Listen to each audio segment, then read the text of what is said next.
5 பருவம் 2 பாடம் சமூக அறிவியல் தலைப்பு நீர்க்கோளம் நீர்ப்பரப்பின் வகைகள் 6 மலைகளில் உற்பத்தியாகி கடலிலோ பெருங்கடலிலோ கலக்கும் நன்னீரை கொண்ட பெரிய நீரோடை. எடுத்துக்காட்டு காவிரி வைகை. ஏரி நிலத்தால் சூழப்பட்ட குளத்தை விட பெரிய நீர்ப்பரப்பு.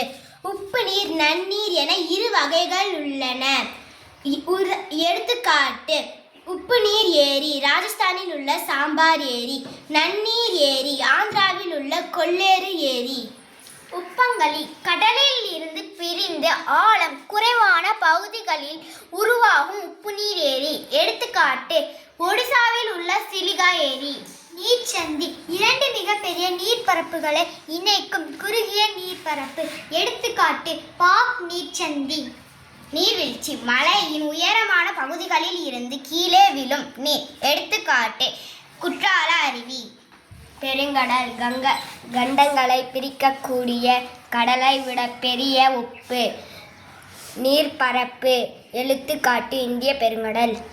ஊற்று நீர் அதிக அழுத்தம் காரணமாக நிலத்தடியிலிருந்து தானாக புவியின் மேற்பரப்பை வந்தடையும் நீர்.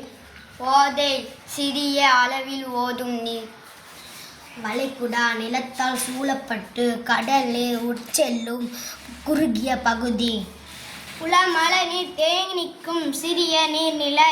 நிலத்தடி நீர் பூமியால் உறிஞ்சப்பட்டு நிலத்தின் கீழ் சேமிப்படும் நீர். கடல் ஒரு பகுதி நிலத்தால் சூழப்பட்ட உப்புத்தன்மை கொண்ட பரண்ட நீர்ப்பரப்பு. எடுத்துக்காட்டு அரபிக்கடல்.